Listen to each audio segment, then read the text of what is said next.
Alrighty guys, welcome back to another LEGO set review from BrickByBrick, and today we have set number 75278. This is the LEGO Star Wars Dio set, one of the large buildable characters that they've been doing recently, and this is the fourth one that they've done. This one was obviously based on The Rise of Skywalker, where this character first appeared, and, you know, the box here looks different from your normal LEGO Star Wars box. It looks a little bit more, sort of... I don't know, the grassy look here is just interesting. I don't know if it's a good thing or a bad thing, but it's there. It does have the cool little black greebling design that they've used for the Rise of Skywalker boxes. And if we flip this around, you can see we have an image of the model on the side, and then on the back it shows off a couple of the functions.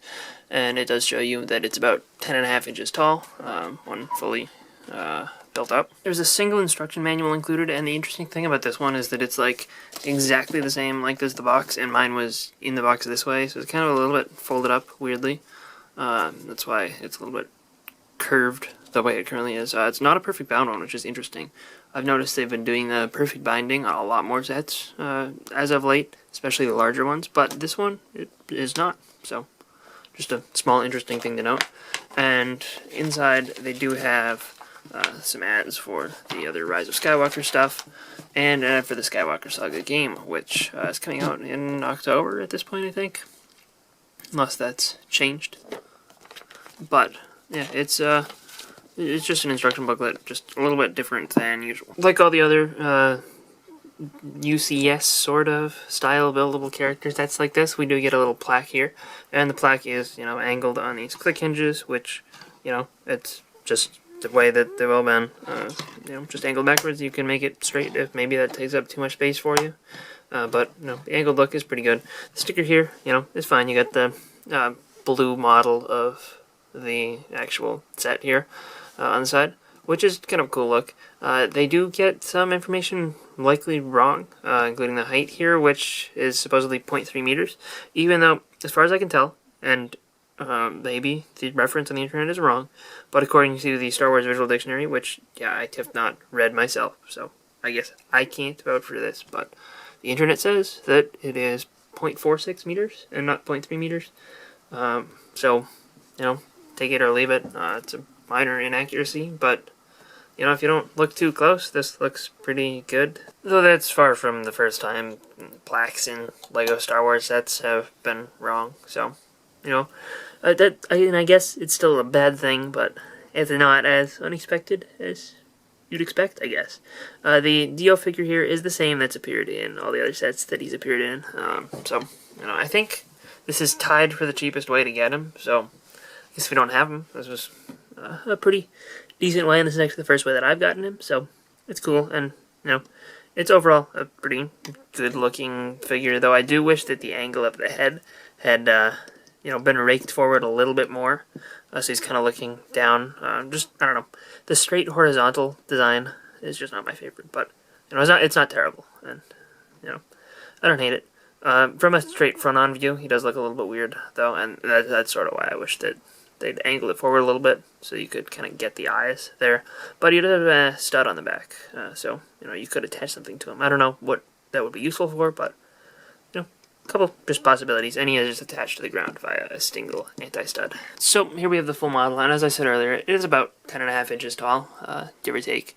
It sort of depends on the angle that you have these clips at. And yeah, it's overall a pretty decent looking model at first glance. You can get this out of the way. Since he's sat on a wheel that wouldn't really balance on his own, he does get a stand here, which is symmetrical all the way around. Like it's a sort of much more regular and uniform than you would expect at first glance. But, you know, you basically build the same thing 4 times and put it on there. But, you know, it's fine. Nice sandy little base there. And the wheel is actually attached directly into that. So, no, you can't spin it. But they do make it pretty round. You can see sort of in there these little hints of that tube. That's actually the pneumatic tube that they use. So it's sort of a kind of a little bit of a softer material. Apparently creates an airtight seal. but they also use those two hoses out here as well. The two in there are pretty long and they're light gray, but that does create a pretty good circular shape here, and this whole bottom area creates a pretty good circle. And the details on the two sides are a little bit different. You got a little bit of tan there to represent some, a little bit of dirt or sand getting on the wheel. And I do have a couple more interesting details on this side, including a couple of features, which features here are probably my favorite part of the set.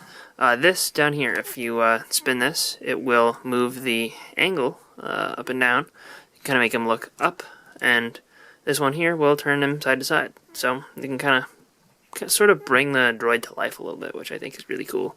And, it would be pretty neat if the wheel could spin up, but, the BB-8 doesn't spin, and, I think that the features here, I think, are on par with that of the UCS BB-8 from a couple of years ago. So, I don't have too many complaints about that one there. I think the overall model looks pretty good, though it should be noted that it's not super proportionally accurate. The whole wheel section down here should be a lot bigger, proportions-wise, or I guess height-wise, proportions-wise, I should say. This minifigure scale one does get that a lot better. The wheel should be at least twice the height of the cone here. It's really like, the cone is definitely too big relative to that, but honestly, I like both sections independently, and unless you were really prepared to know that, then, you'd sort of look at this and think that it all looks fine. So it's not that big a deal to me. Like I understand that it's a little bit of a problem, but it's not the end of the world, and I think that this is still a good model, even due to that. You get a print right up here on the front of the nose cone on that 2x2 tile, which looks pretty good, and again, it's not a sticker. The only sticker in the set is that plaque, so these up here are also printed on there, which is pretty good. And the whole head of Dio here with that cone shape looks pretty perfect. The back here just has a little bit of mechanical detail, and these antenna can move up and down, which is pretty good. And you can sort of, I guess, make them a little bit more or less expressive with those. This whole elevated section here actually, holds the weight of the head really well. Like, it doesn't sag or anything. It feels pretty secure. And again, obviously, the only motion that you're going to get is that from moving it back and forth. And the tubes, back here, add a good amount of detail. And they do use these Technic pieces to keep the tubes sort of mostly in place. Like, they can move around a little bit, but they won't just be, dragging around and getting caught on everything. But, yeah.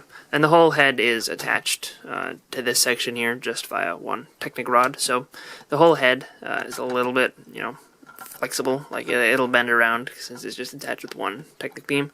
But it is pretty sturdy for the most part. But, yeah, that's pretty much all there is to the actual overall model here.